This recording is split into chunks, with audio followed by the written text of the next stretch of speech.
I'm Meg Carney, the founding director of the Solstice MFA and Creative Writing Program here at LaSalle University.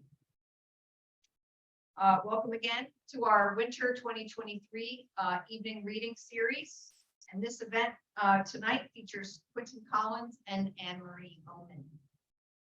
As we open this physical and virtual space, I would like to acknowledge that the territory on which LaSalle University stands is that of the Pawtucket and Massachusetts people. LaSalle's campus is a place to honor and respect the history of the Native and Indigenous communities who continue to reside in the area currently known as Massachusetts, and the continued efforts of their community leaders to ensure that history is not oversimplified or lost. This statement is one small step in acknowledging the difficult history that brought us to reside on this land, and to help us seek understanding of our place within that history. Ownership of land is itself a colonial concept, and we acknowledge that the ideal restorative measure is to return land to Native and Indigenous communities. The Solstice MFA program of LaSalle University seeks ways to be part of a better future going forward. As we grow, we pledge to seek out Native writers for our faculty and our guest faculty. And meanwhile, we have established a Debuse Fellowship for Native and Indigenous writers, which will be granted to an incoming Solstice student annually. We hope to inspire others to take action as well. One way you might do so is to consider a gift to the Native Land Conservancy based in the area currently known as Mashpee, Massachusetts. And more information is in the chat or can be found at nativelandconservancy.org. Okay, first up, we have the one and only, the amazing poet and punster, Solstice MFA Program Assistant Director, Quintin Collins, who will be introduced by Solstice Poetry alum, graduate assistant, and tonight's live stream technical administrator, Ellen Austin. Then we will have poetry and creative nonfiction faculty member, Anne-Marie Oomen, introduced by current creative nonfiction student, Maurizio Turco. So Ellen.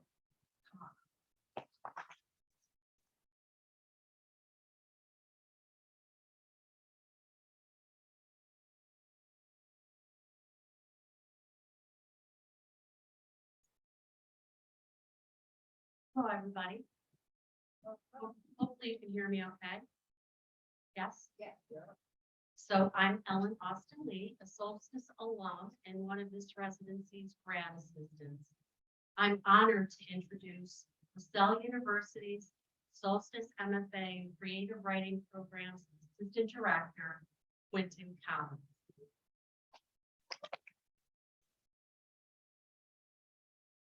So here's a riddle for you. What do Luke Skywalker, Quintin Collins, and an agent capable of changing a state of rest or motion, one that has magnitude and direction, have in common? If you thought force or the force, you'd be correct. Whether he's sending out mass communications, managing complex technology, or writing and publishing extraordinary poetry, all while maintaining an unflappable aura of patience and kindness, the force is strong in Quintin Collins. I can personally attest to Q's heart. In my first residency as a student, I managed to miss a mandatory reading. When I approached Q the next day to fess up, he said exactly what a student with shaken confidence needed to hear. You got this, he said, nodding his head wisely. Then he added, just don't miss workshop.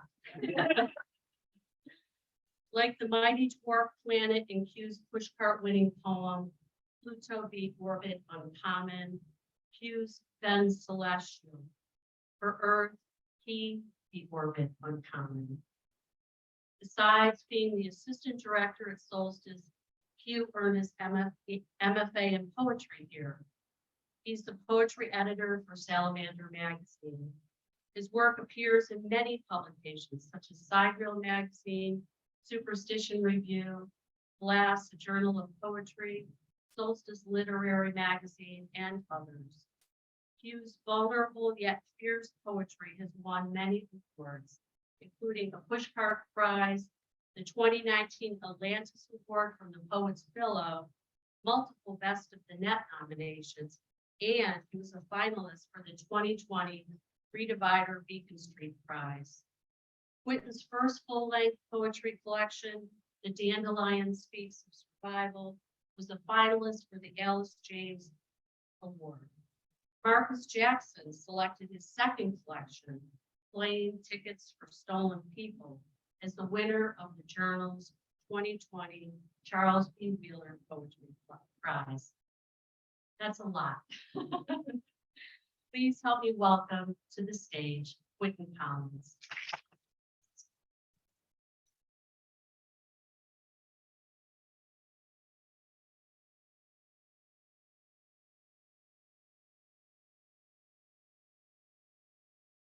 These are not the poems you were looking for. Thank you, Ellen, for that wonderful introduction. I love when Star Wars can be worked into absolutely anything.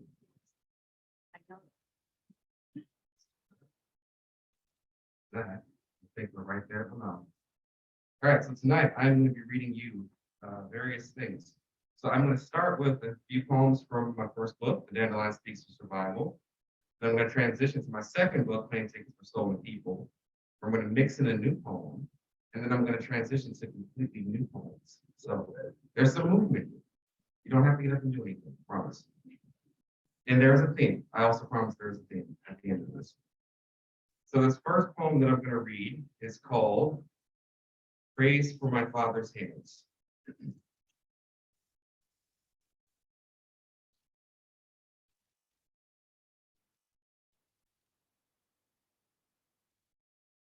Praise my father's hands that grip a comb, its teeth gathered, knotted strands on my head, demand my hair straighten. My ear tucked beneath his thumb, the clipper chatter. His thumb and forefinger cradle my forehead. Tip my head back so the lighting behaves. Praise his fingers on my temples. Tilting my head forward, the clippers that cut my unkempt kitchen. Praise blade oil. The brush as it clears cut strands, the bristles, the quick sweeps, praise the next clipper stroke. My father squat an eye-level stare at before he starts again, clippers quiet as he charts another stroke. Praise my itchy scalp. The dandruff dots the bath towel tucked into my t-shirt. Hair patches tumble down my chest. Praise my nodding head, that lull, that body tingle as I drift. My father's hand lifts my chin, chides me to keep my head up. His pride as he holds the mirror, praise my praise. But not because I am satisfied with the cut, but because I am tired of swinging my legs from the stool. My father shakes out the towel, praise the broom, my scalp prickly beneath my fingers, praise my father's fingers and palms as they smooth dryness with Vaseline on my head. Praise his hands, their care, their calluses, their dirt, their steadiness, their grip. Praise the clippers buzzing again, my father before the bathroom mirror, the blades bound for his head. It's okay, you can make noise. This isn't a tennis match where they quiet you down, between sets. Once. I know this, I play tennis. But speaking of sports, this next poem is called Over 10 Frames, My Father Paints a Portrait of Pool. It's interesting that I'm going to read this because I wrote this while I was a Solstice student, like most of this book, but I also read it as at a student reading. So serendipitous timing that I'll be reading on the night after the student reading. Again, sports, so there's a lot of bowling lingo mixed in here. I don't know if any of you bowl. Bowling is awesome, but I grew up watching my father bowl pretty frequently. And while I never had an opportunity to get really good at it, he still can just do amazing things after a decade-long break. So again, this is called Over 10 Frames, My Father Paints the Portrait. Left toes pointed on the 29th board, my father bucks into his step. He floats. He cranks his bowling ball backward. He's a pendulum that pushes toward the foul line. With his other arm open for balance, he bounds like a Boeing 737 as it skips off a runway. His storm-torn races forward. He flicks his wrist so the ball spins and rips from his fingertips. He touches the sky with an index finger cocked toward the ceiling, and then sweeps his right leg to the left. Then he freezes, fixed like the disc-throwing Greek, and I marvel at the marvel of this man. This composure as the ball kisses chaos down the lane, it glides on oil gloss maple, makes its way to crush the pins to a cackle. He holds his posture as the ball pinpoints the pocket. Pops every pin in a party of clatter. I love this noise. How the crackle claps my ears with every strike. I want to be this cool. The way he poses until every pin's clipped into the back of the lane. After the last fallen pin gurgles, after the gate sweeps the gore from the grain, my father breaks his stance, steps back like he slung a stone into the mouth of God.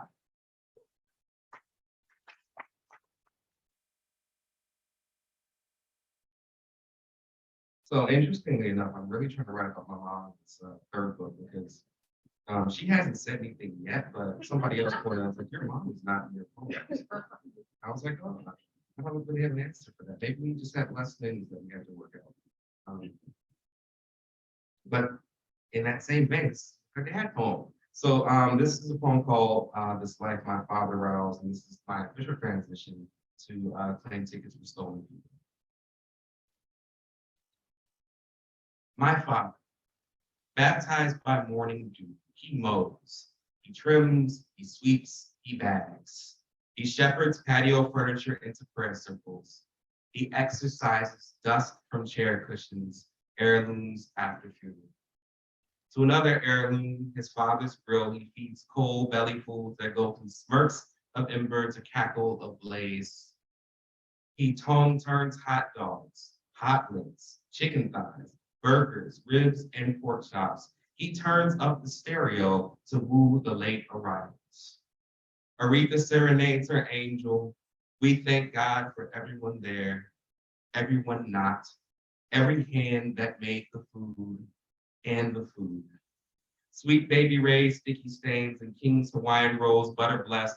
We commune over 2 plates, Miller High Life, slices of 7-Up cake before a deck of cards smites the tabletop. Before fireworks, this life my father roused at dawn with a lawnmower full of gasoline.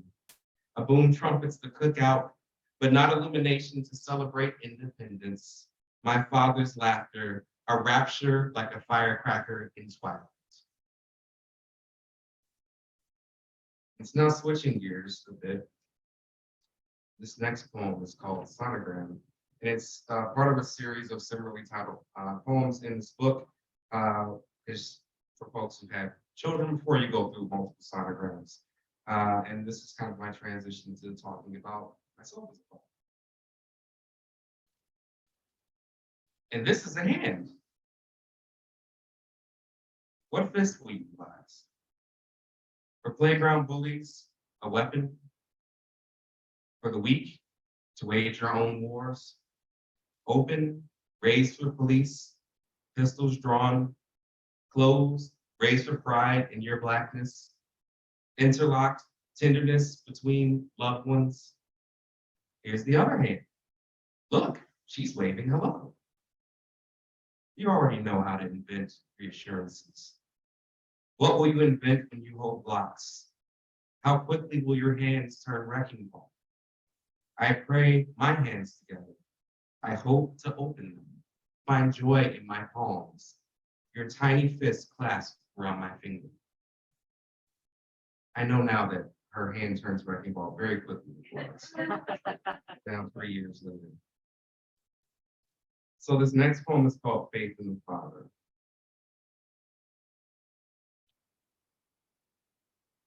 My wife asks if I can feel our daughter's hiccups. She asks if I too can feel the ripples. By faith alone, I know my daughter grows in the womb. These tremors I cannot sense. I must believe like I believe in God. She counts kicks, the time between kicks. I question the Lord's lack of obvious signs of divine intervention when the news announces another body count. Our daughter hasn't thrown a jab in hours. My wife places my hand on her abdomen. Is this the time to call the doctor? Is this the time to lose faith in miracles? The baby stirs. I fold into prayer, whisper to my daughter a wish that I will soon see her face. So this is the first of the new poems, and I will preface that this poem does directly but also indirectly reference some challenging birth experience. And this is a villanelle, which is also timely because we had a wonderful class with our writer-in-resident Savinia Olorski on villanelles and pantoons. And so this is called Our Baby is Fine, I Count and Name Floor Tiles. Our baby is fine. Outside the labor and delivery OR, I count and name floor tiles. Serious names like Geraldine. Funny names like Tyler. Our baby is fine, despite the flock of scrubs that beat the double doors like fleas. I count and name floor tiles, names after ancestors and friends. The cracked one is Chip or Nick. Our baby is fine. I put on my scrubs 8 hours ago in anticipation, 4 weeks too early. I count and name floor tiles, any name but her name. Determined to abandon nothing here, so I count and name floor tiles. Our baby is fine. And so this last poem from Plane Tickets is called Swaddle. It's another poem. I was totally not purposeful. I picked the set list before the class, I promise. Swaddle. You stir and cry in the night, free your arms from the blanket. I swaddle you tighter, rock, bounce you back to sleep. Exhaustion sags my eyes, you stir and cry in the night, minutes later. A fire engine wailed and woke you. I hold you again, swaddle you tighter, put you down, lay back in bed, hope we both find sleep. You stir and cry in the night, your arms free once more. You startle awake, limbs outstretched. I swaddle you tighter. Hush your sobs to let mom rest. I promise, you or myself, it gets better. Even when night stirs you to cries, I promise to swaddle you tighter. My daughter was a little Houdini when it came to being swaddled. I got really good at swaddling. I was very proud of it. But she really figured out how to get her arms out. And that startle reflex had her up quite a bit. And so we had some fun times of sleep back then. But now I'm going to transition, for the last transition, to 3 poems from a manuscript in progress. The first one is one that's going to be coming out in Obsidian at some point in the future. And it's called The Father, the Son, and the Hospital Chaplain. This manuscript explores some intersections of living with chronic health, feelings about religion, feelings about parenting, and then also, because it's purely unavoidable by virtue of living in this country, being Black and Immigrant. The Father, the Son, and the Hospital Chaplain. The hospital chaplain asked if I am close to God. Before I answer that question, I must consult surgeons to determine if I'm a prayer or an operation away from meeting the Father. Across the hall, a son visits his father. They chat about the son's commute. The television interjects with sports commentary. In my room, the chaplain seeks a confession of angst in the wake of the unknown. I read possibilities as often as needles in this facility of the uncanny. The chaplain presses for permission to anoint as the father flips the channel to another game. I want to draw them. Their nods in agreement, each inquisitive eyebrow raised, their crossed arms as they slouch back and converse about everything but the father's diagnosis, prognosis, progress. Waiting for the silence between their talk, what follows, I tell the chaplain again that I don't need this visitation or God the Father to usher me through my confinement, to clasp on a brave face. I'd rather eavesdrop on my neighbors in their favorite bar. Father and son hunched over wings, onion rings, beer, and mahogany sticky with the scripture of comfort. And the raucous of howls as fans erupt for another Celtic score, not the snarls and moans of this wing of the hospital, not the gloves and mask on the wall, but bric-a-brac of no discernible theme. They empty another pitcher. My roommate fills another bedpan. The chaplain leaves. I video call my toddler. She does not recognize my face.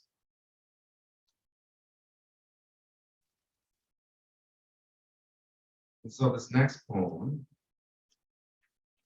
is called My Daughter's Malleable World.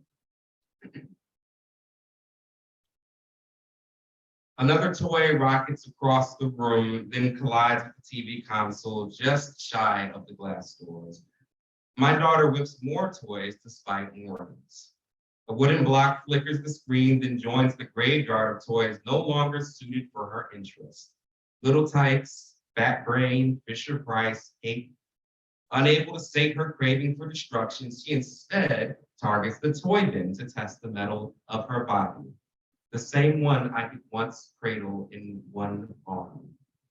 Before she can topple the bin, I airlift and swivel, reprimand and tickle, explain that my hunger for toddler toes is relative to her mischief. Within moments, another toy takes flight. Face to face, I caution her about worries she cannot understand. Her eyes search the room for more fun. She's only 2 years old. I'm just her dad, now a monster, with arms and fingers arched to chase as she giggles, struts, then runs. We bound and stomp and jump from room to room until I lose breath. Her laugh flecks the walls while I retire to my designated couch corner to get back to my remote job. Left to her own devices, she calms, quiets, consents to the care of Doc McStuffins and other Disney Junior casts, but only for a short time. Stillness does not become my daughter. The walls have a song.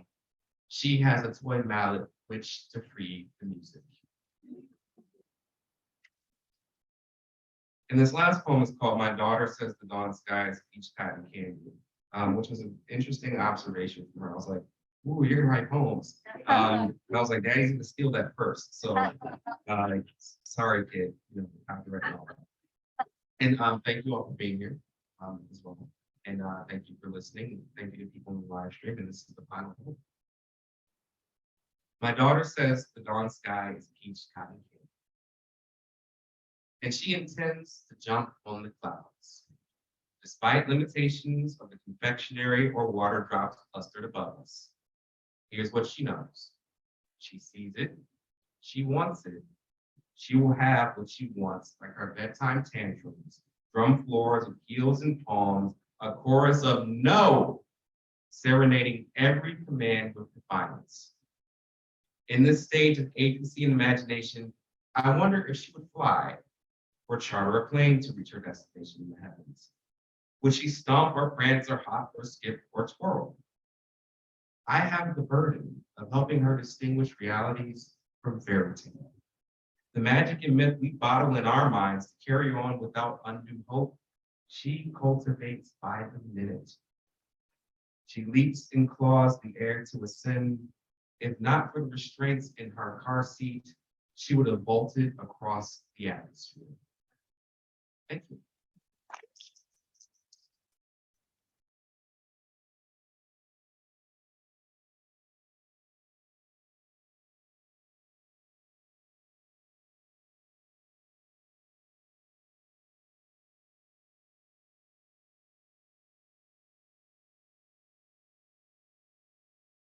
Thank you, Quintin. That was great. Thank you so much.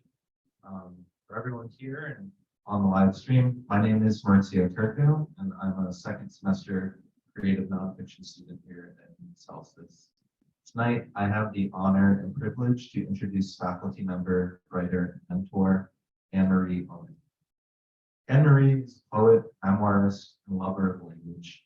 She is the author of several memoirs, concluding but not limited to Pulling Down the Barn, House of Fields, Love, Sex, and 4-H, and her most recent work, As Long as I Know You, the Mom Book. The latter is a memoir about a daughter trying to build a connection and relationship with her mother, but her journey to her mother's heart is a complicated one. As Long as I Know You has won the AWT Sue Williams Silverman's Nonfiction Prize in 2022 and has received the Michigan Notable Book Award in 2023. Anne-Marie will also be publishing a new work of literature titled Long Fields, which will be coming out later this fall. Leading up to my first residency during the summer of 2022, I was nervous and self-conscious about the work I had submitted for workshops. I felt my writing was not good enough, which I believe is a feeling every writer has felt at one point or another. I met Anne-Marie during my first day of workshop, and the nervousness and anxiety instantly faded away. She made me feel welcome, built up my confidence, and truly allowed me to feel as if my voice and story mattered. I knew after my first day in residency that I wanted to work with Anne-Marie more, and I was overjoyed when I found out she would be my mentor for my first semester. During this semester, the care, attention, and feedback she provided throughout was immensely appreciated. With each packet, I watched my work begin to blossom using the advice I was given in each cover letter. She made me want to make my story the best it could be, and her dedication to assisting with my work was and is invaluable. She had pushed me further than I thought was possible, guiding me to become a better writer, storyteller, and student of the craft. Please join me in welcoming Anne-Marie Oomen.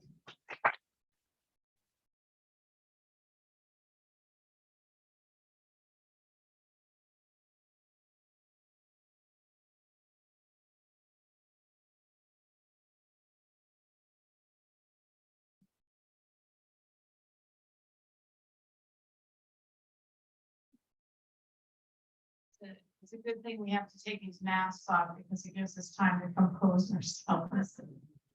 Thank you, Mauricio. That's a very generous introduction.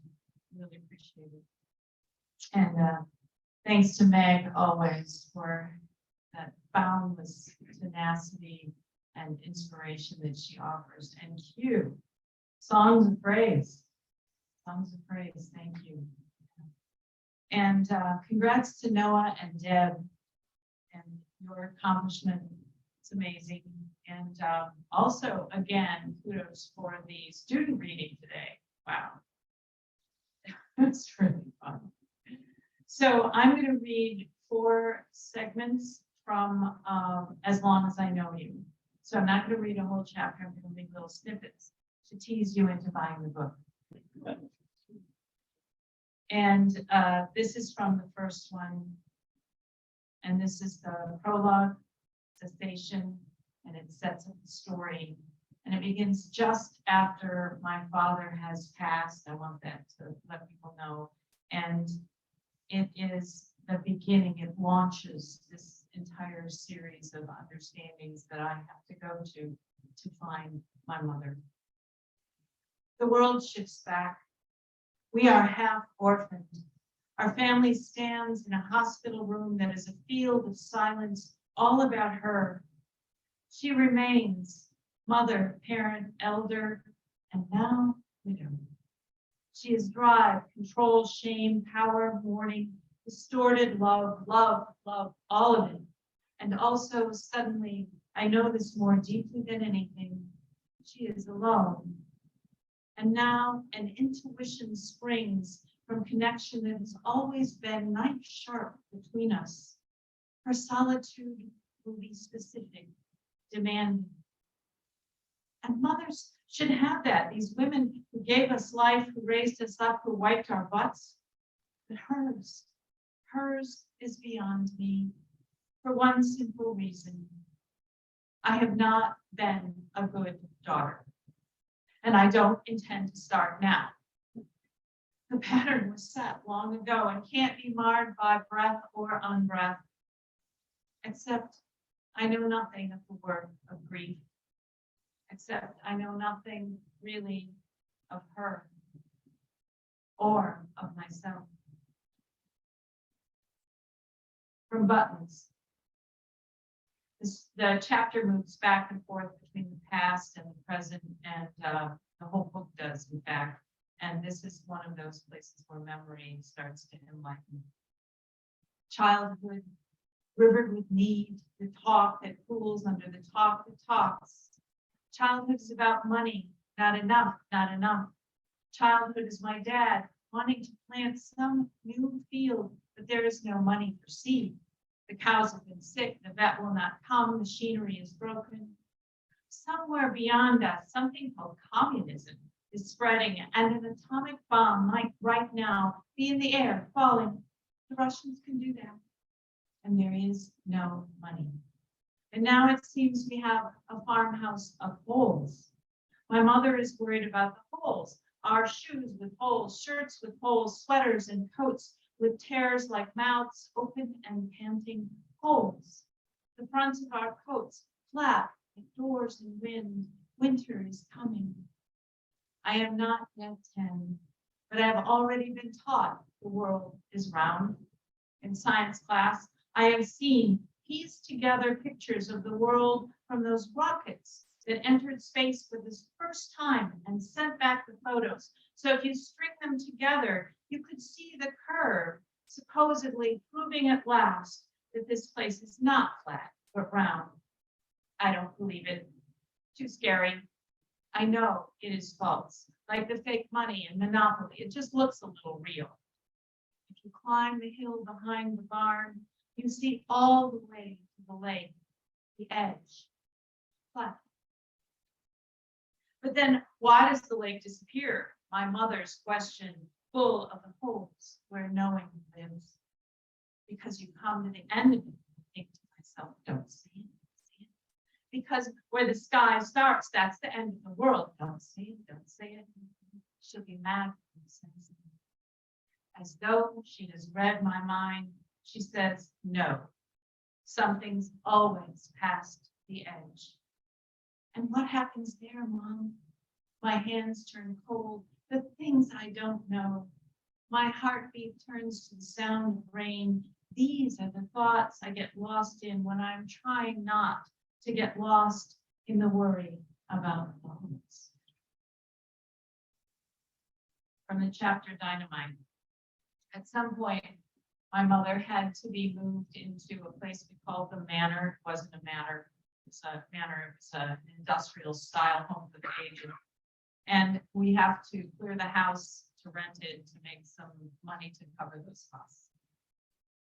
Sort, clear, stack. Sort, clear, stack. Mom's dusty kitchen is full of boxes sitting like squat security guards. I'm breathing dust that should be sampled for an archaeological dig, and I'm wrapping endless clutter when my sister, Mary Jo, bursts in the front door. Mary Jo has been cleaning Dad's storage shed behind the house while I pack this stuffy kitchen. Mary Jo says, I think we have a problem. Mary Jo is a problem solver, and she's good at it. So if she thinks something is a problem, it's a problem. Come look, she says. She's out the door, long striding through the unmowed grass and pines, past the storage shed, headed to Connor's, the house right next door. Connor's our crazy, big talking neighbor who my dad adored, my mom put up with, who speaks with a gravelly voice and has a fierce interest in all things weed.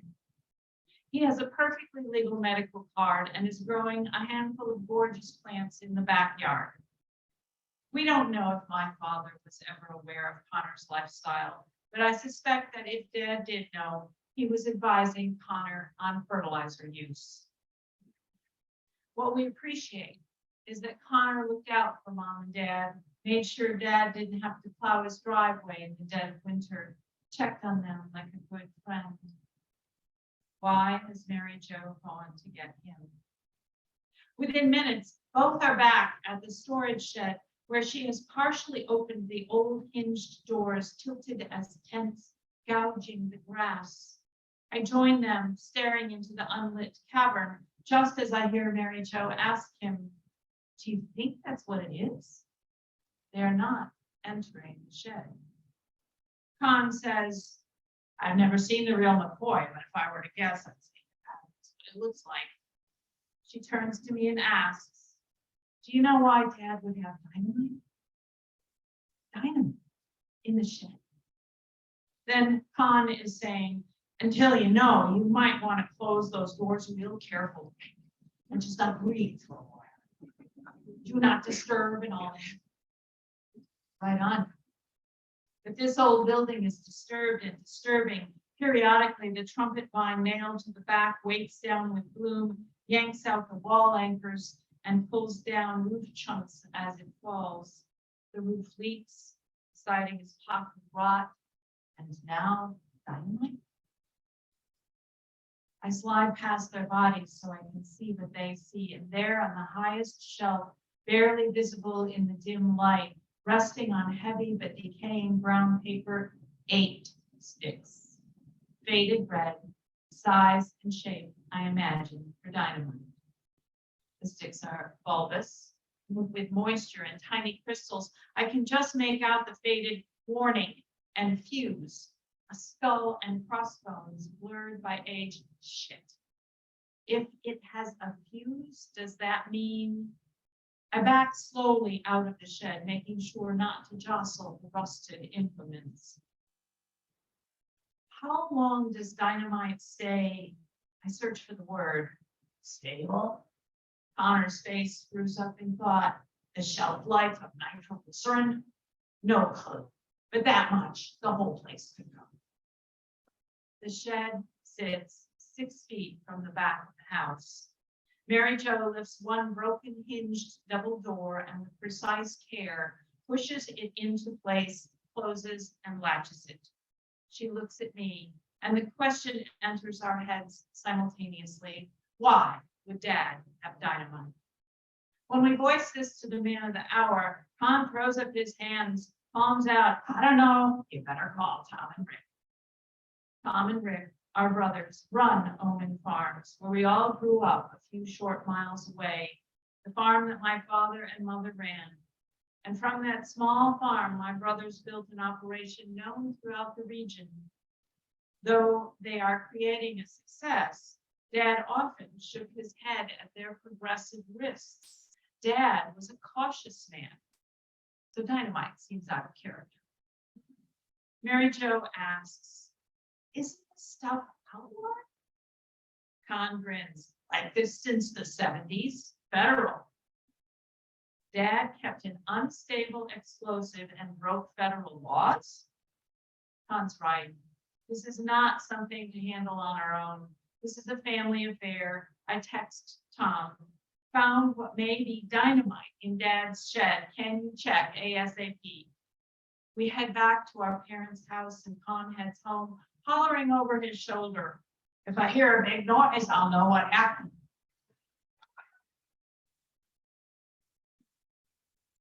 This is from the title chapter. She's finally signed all the right papers, but I have never asked her this.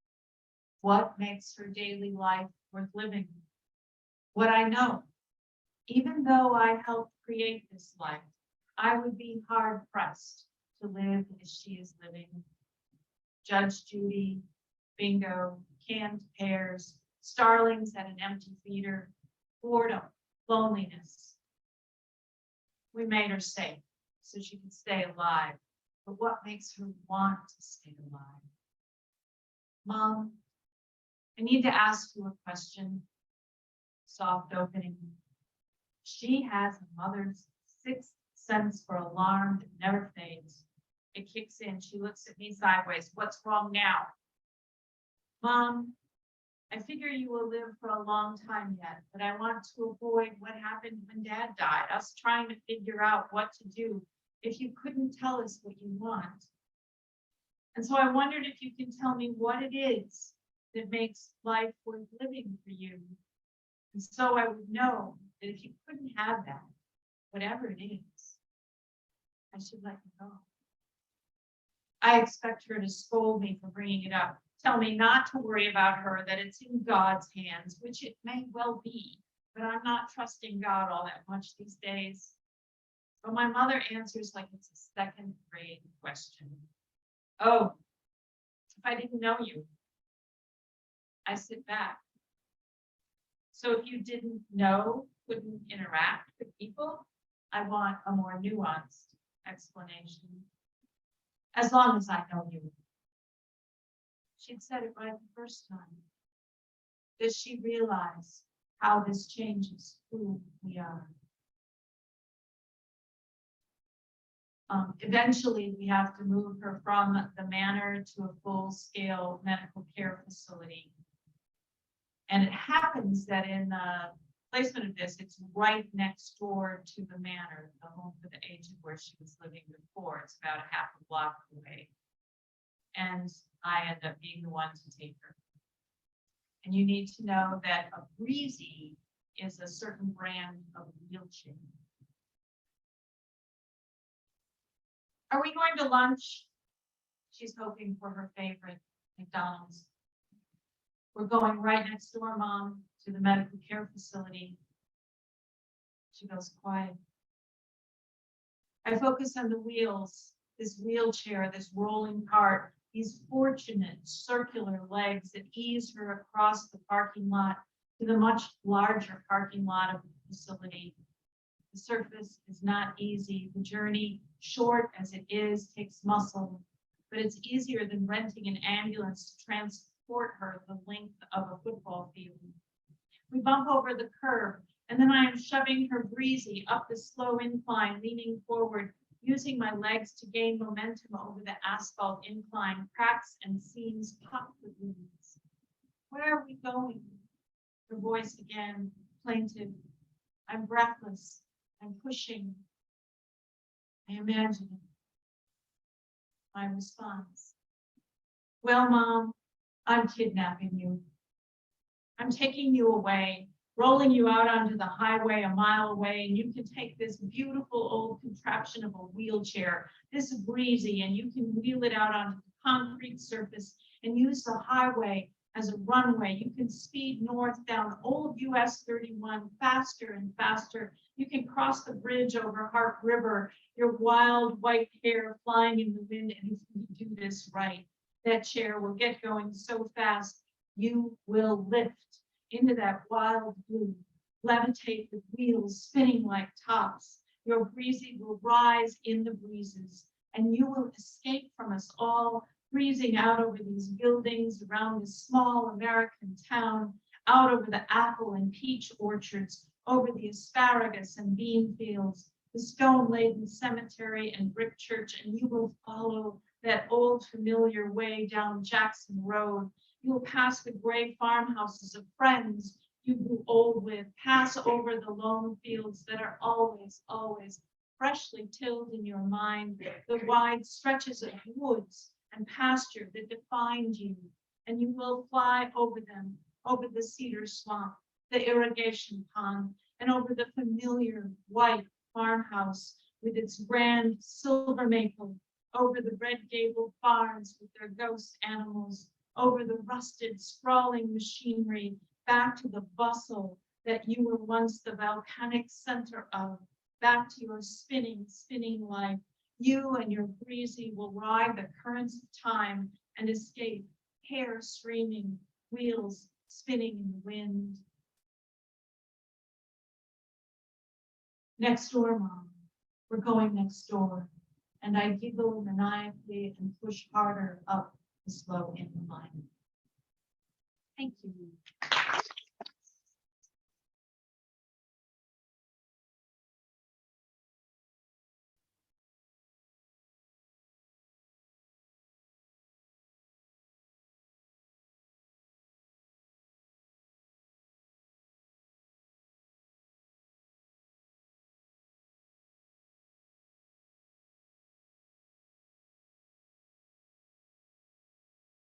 Thank you, Anne-Marie Oomen, Quintin Collins. Can we have one more round of applause?